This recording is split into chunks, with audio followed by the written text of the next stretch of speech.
नमस्कार दोस्तों, आप देख रहे हैं करण की पाठशाला। इस वीडियो में हम लोग देखेंगे अभाज्य गुणनखंड निकालना। ठीक है, यहाँ पे आपको क्वेश्चन पूछा जाता है इस टॉपिक से हमेशा। देखो ये क्वेश्चन जो आप देख पा रहे थंबनेल में, ये क्वेश्चन भी एसएससी 10+2 में पूछा और ये भी एसएससी 10+2 में पूछा है। ठीक है, तो दोस्तों ये वीडियो का अंत तक बने रहना है, इसमें आप कुछ अच्छा सीख के जाओगे। छोटा रिचार्ज बड़ा धमाका होने वाला है। तो चलिए हम लोग सीखते हैं। क्वेश्चन है, ये भी आपका प्रीवियस ईयर पेपर का है ना। 6 के पावर 333 गुना 7 के पावर 222 गुना 8 के पावर 111 अभाज्य गुणनखंडों की संख्या कितनी है। यानी टोटल अभाज्य गुणनखंडों की संख्या आपको निकालने का है। चलिए देखिए, क्वेश्चन यहाँ पे है 6 टू दी पावर 333। ठीक है, एक बार लिख लेते हैं हम लोग क्वेश्चन को। और 7 के पावर 222 और यह 8 के पावर आपको 111। ठीक है, यहाँ पर अगर आप देख रहे हो तो ये जो 6 है, 6 क्या है, एक भाज्य संख्या है। और यह 7 अभाज्य संख्या है और 8 भी एक भाज्य संख्या है। हमको निकालना अभाज्य संख्या और गुणनखंड ना। तो हम लोग क्या करेंगे, जो सबसे पहला काम होगा, जो भी संख्या भाज्य संख्या होगा उसको सबसे पहले तोड़ेंगे हम लोग अभाज्य संख्या में। तो देखो ये 6 है, 6 को अगर हम लोग तोड़ेंगे 2 गुना 3, तो ये देखो 2 भी एक अभाज्य संख्या और 3 भी एक अभाज्य संख्या। अगर आप नहीं जानते हो कि अभाज्य संख्या कौन सी है, तो मैं आपको बताता हूँ। वह सभी संख्याएं जो स्वयं और अपने आप से भाज्य होता है और किसी नंबर से भाज्य नहीं होता है, वो सारे संख्याएं आपको कहता है अभाज्य संख्या। देखो यहाँ 2 स्वयं और 1 से विभाजित होता है, 3 भी वैसे होता है। इसीलिए 6 को अगर हम तोड़ दिए 2 अभाज्य संख्या में, तो हम लोग 6 के बदले में लिख सकते हैं 2 गुना 3। ठीक है, इसके होल टू दी पावर आपका क्या है, 333, यहाँ आप लिख दो। ठीक है, गुना 7 के पावर 222, क्योंकि 7 ऑलरेडी अभाज्य संख्या है। देखो 8 का एक भाज्य संख्या, तो 8 को हम लोग ऐसे तोड़ सकते हैं, 2 2 गुना 2 गुना 2, या तो फिर हम लोग लिख लेंगे 2 टू दी पावर 3। मैं यहाँ समझा रहा हूँ इसीलिए आप डायरेक्ट लिख लेना। ठीक है, 2 टू दी पावर 3, ये होल टू दी पावर क्या है, 111।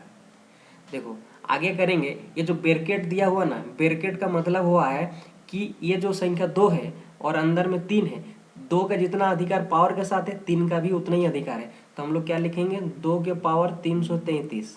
ठीक है, गुना 3 के पावर भी 333। ठीक है, इसको निकाल लिया हम लोग।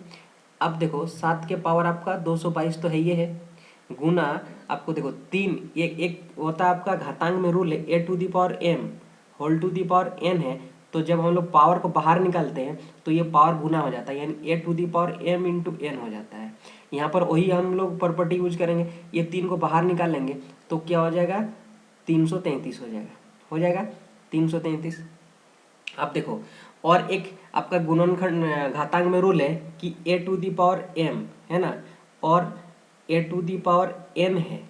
ठीक है, तो सिंपल सिंपल देखो यहाँ पे बेस क्या है, बेस इक्वल है, तो पावर को ऐड कर देते हैं। तो क्या सिंपल होता है, a to the power M plus N. तो यहाँ पर देख सकते हो 2 दी पावर 333 और यहाँ पर भी 2 टू दी पावर 333। तो बेस समान है तो हम लोग पावर को ऐड कर सकते हैं। तो हम लोग देखो 2 के पावर 333 और 333 क्या होगा, 666। ठीक है, अब क्या होगा 333, ठीक है, और 722। अब देखना, हमको जो संख्या मिला 2 3 7, सभी क्या अभाज्य संख्या में बदल गया। अब हमको क्या करना, सिंपल और सिंपल। इसका मतलब क्या हुआ कि 2 के पावर 666 का मतलब 2 कितना बार है, 666 बार है।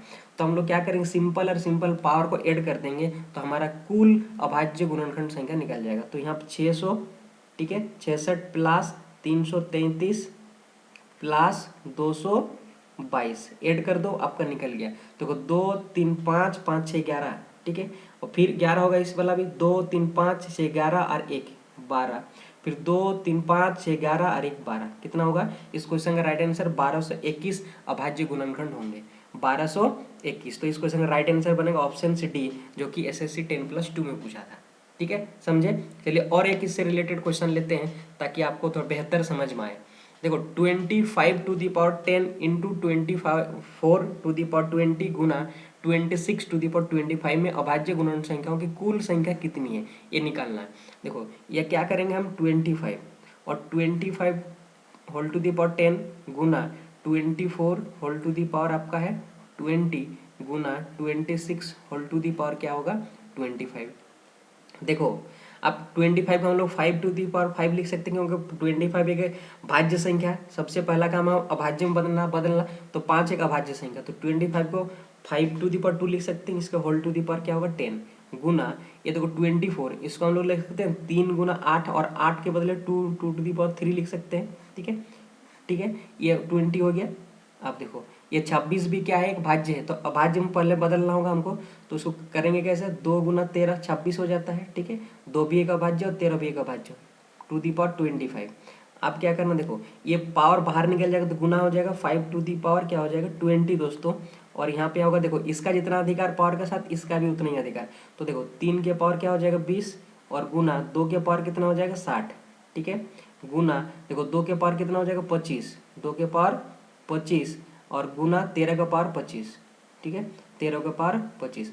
आप क्या कर लो, सभी हमारा देखो सभी अभाज्य संख्या में हो गया, तो सबको ऐड कर दो, 20 20 40 40 60 100 और 25 50 50, मतलब 150 आपका क्या हो जाएगा अभाज्य गुणनखंडों की संख्या होगी। इस क्वेश्चन का राइट आंसर बनेगा ऑप्शन सी दोस्तों। ठीक है, चलिए नेक्स्ट क्वेश्चन देखते हैं, और ये अंतिम प्रश्न होगा, इस ये कर लेंगे तो आप पूरा एकदम क्लियर हो जाएगा, नीट एंड क्लीन। ठीक है, देखो 8 to the power 20 into 15 to the power 24 गुना 17 के पावर 15 में अभाज्य गुणन संख्याओं की कुल संख्या कितनी है, निकालना है। 8 टू दी पावर कितना 20 गुना 15 के पावर कितना 24 गुना 17 के पावर कितना 15।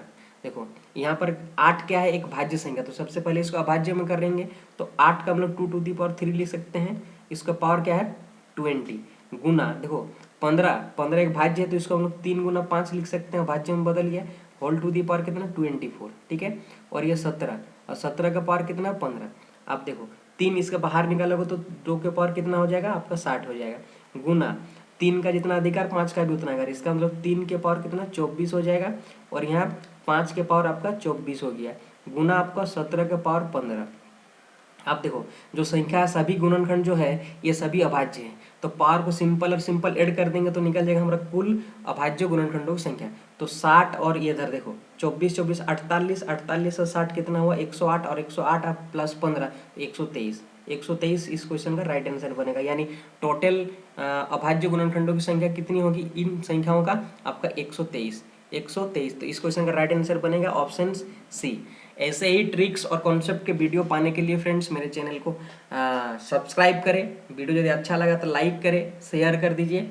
जय हिंद, तब तक के लिए।